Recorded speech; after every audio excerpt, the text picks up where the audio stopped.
What is the meaning of life? Why are we here? The biggest questions of all. The questions that have dogged the greatest minds for centuries.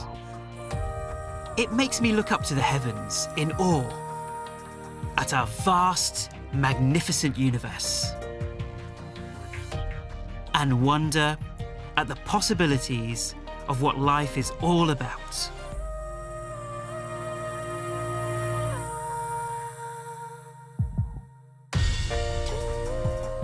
Join me on a journey to understand more about who we are, why we're here, and to discover more happiness, meaning, and purpose.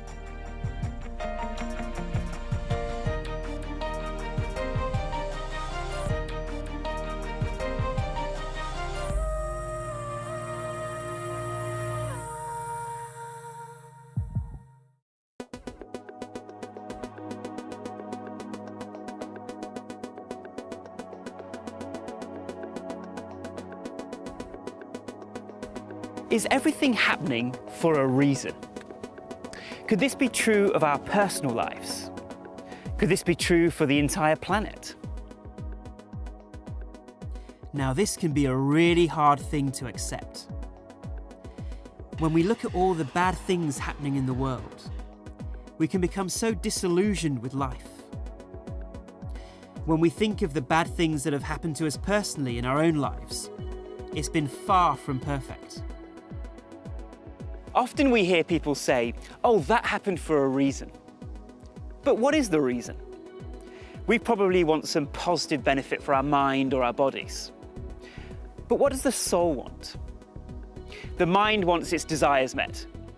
But the soul's agenda is different.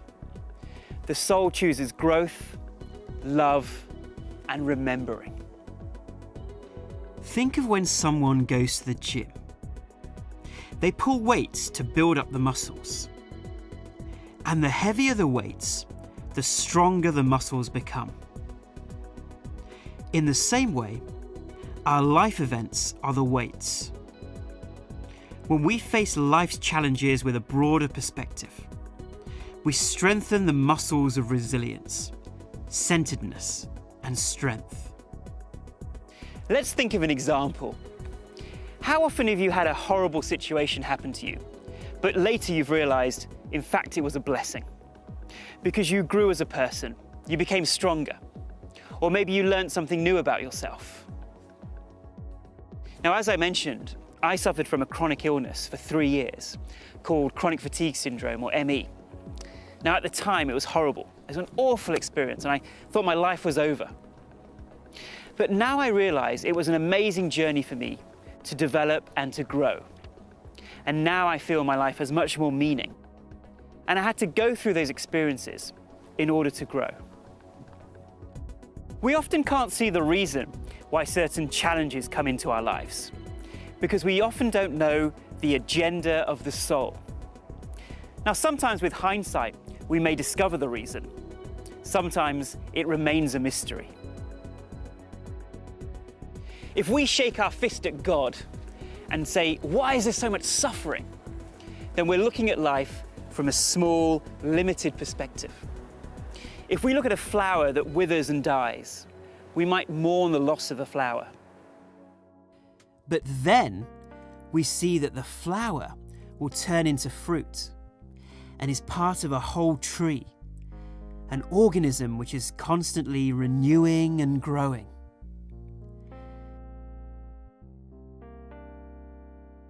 And the roots are deep inside the rich soil of consciousness.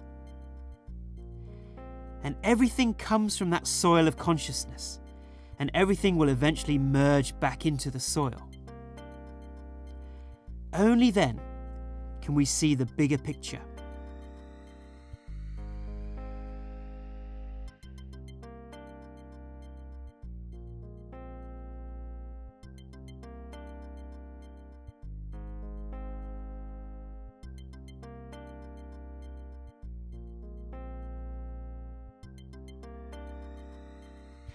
And in fact, death is one of those phenomena that we have a hard time accepting. Some of us avoid thinking about it, or secretly deeply fear it. Some say it's our biggest fear.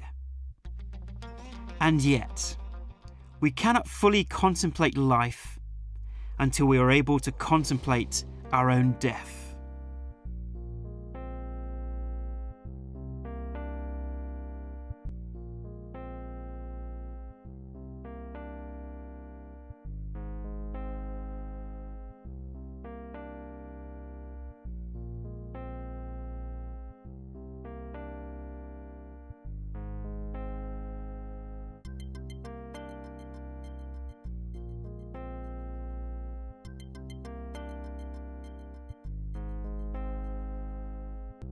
Now, we've spoken about the layers of our existence. And of course, at the time of death, we know that the body dies. That's obvious. But something to reflect on. Where is the evidence that the mind also dies? That the intellect dies? Or that the consciousness dies? Interestingly, there are thousands of reports of near-death experiences, or NDEs, from all over the world, which seem to have a similar theme. In fact, it is documented that around 20% of heart failure patients recall vivid memories even once the body has died, or technically died. Are we really E for eternal existence?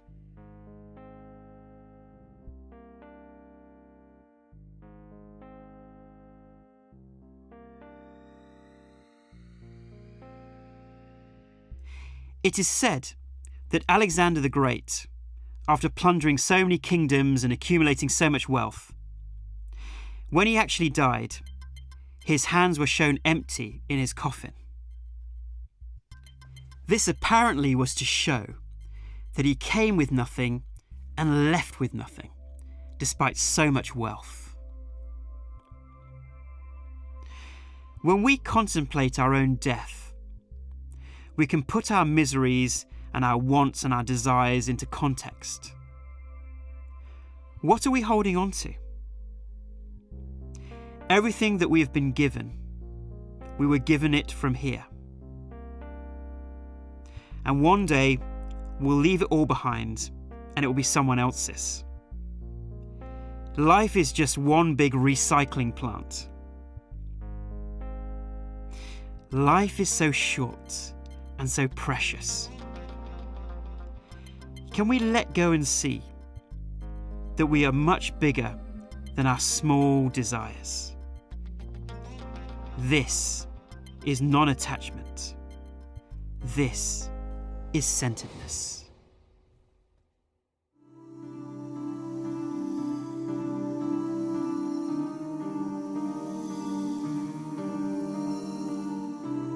Imagine the individual soul or consciousness is like a candle. In the spiritual realm, all there is light. There is no darkness. There is only blueness, bliss, love, unity, all existing eternally, like a sea of candles in the sun. The soul knows it is the light, but the soul can't experience itself as the light, because that's all there is, light. But is light really light if there is no darkness? Darkness can only exist in the physical universe. So now, when the soul comes into the physical realm, when the candle is put in a dark room, it can now experience itself as being the light. The polarities of dark and light, good and bad, right and wrong, can all exist now. The soul knew it was the light in the spiritual realm. It knew that it was blue. But now it can really experience itself as the light in the physical universe. Because in the physical universe, all the opposites of blue can now exist.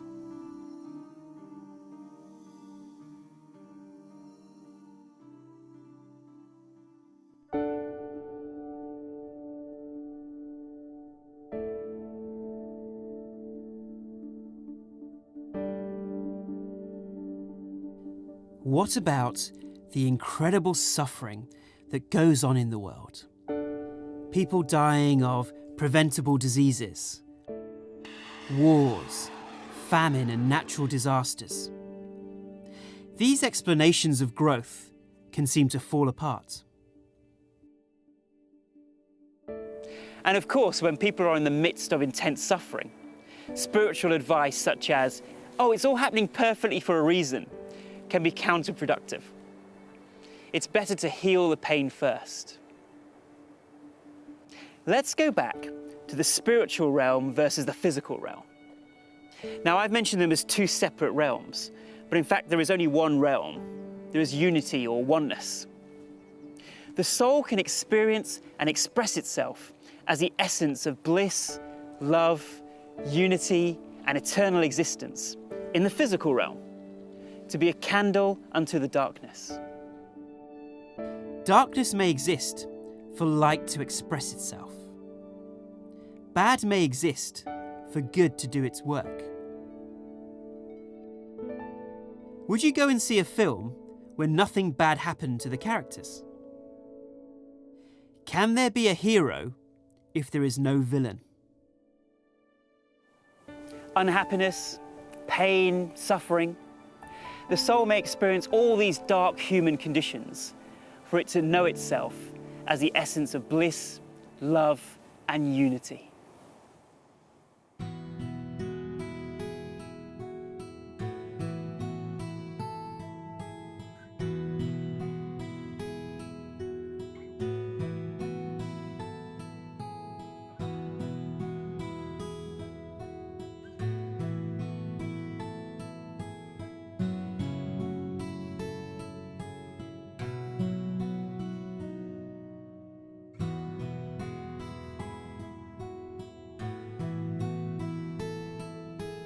Some souls are here to help others remember who they really are. Some souls experience lives of suffering to give other people opportunities to express their blue nature, to serve. So rather than getting bogged down in the suffering that we see around us, it's our opportunity to serve others, both as individuals and as a society. There is tremendous joy in this.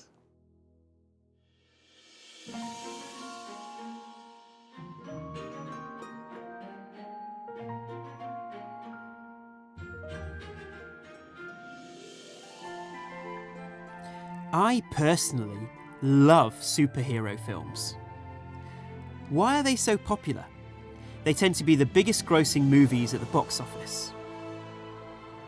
I believe it is because deep within all of us is a hero waiting to get out, to answer the call, to bring selfless love and care to those around us. Isn't that what a superhero is for? And in these films, superheroes have to go on a journey of self-discovery to discover who they really are. As a civilization, we've been given free will to create whatever we want on this planet. Do we choose to create more peace on this planet?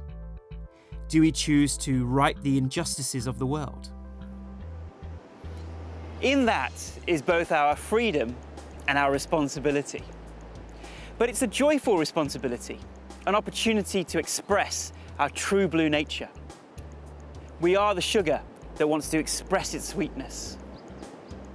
When we help others, we can remember that in fact they are serving us. They're giving us an opportunity to experience a grander part of ourselves. For instance, people who do volunteering or charity work often report tremendous feelings of joy and happiness at acting selflessly for others. We're given that opportunity every day, at work, in our relationships, at home. It doesn't have to involve charity work or leaving our jobs.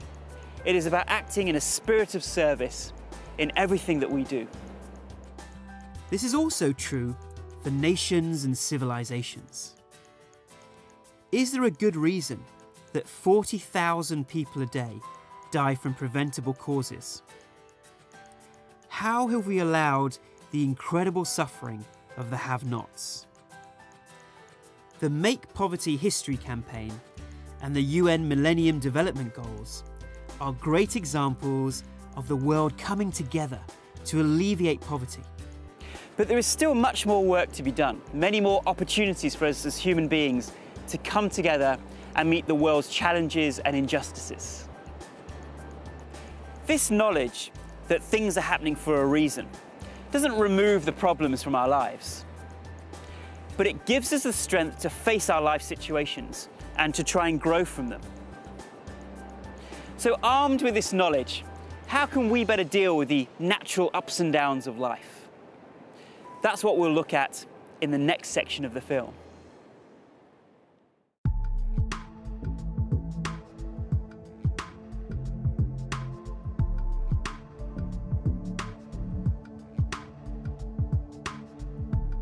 Things may happen for a reason. Not necessarily for our comfort, but for our growth. Challenges strengthen our muscles of resilience, centeredness, and surrender. Challenges also help us become more sensitive to the suffering of others and more aware of the effects of our words and actions on other people. Relativity may have a purpose, for us to be a candle in the darkness. Souls that are suffering are giving us the gift of service, to experience goodness and greatness within us. We've been given the free will to create what we want on this planet. This is easier when we take responsibility for everything that we see around us. Realising that everything happens for a reason prevents us getting bogged down in despair. And instead, we can see the perfection in the process unfolding all around us at the highest level. This film is an experiment, so we can reflect personally as to whether we feel that things do happen for a reason or not, and come to our own conclusions.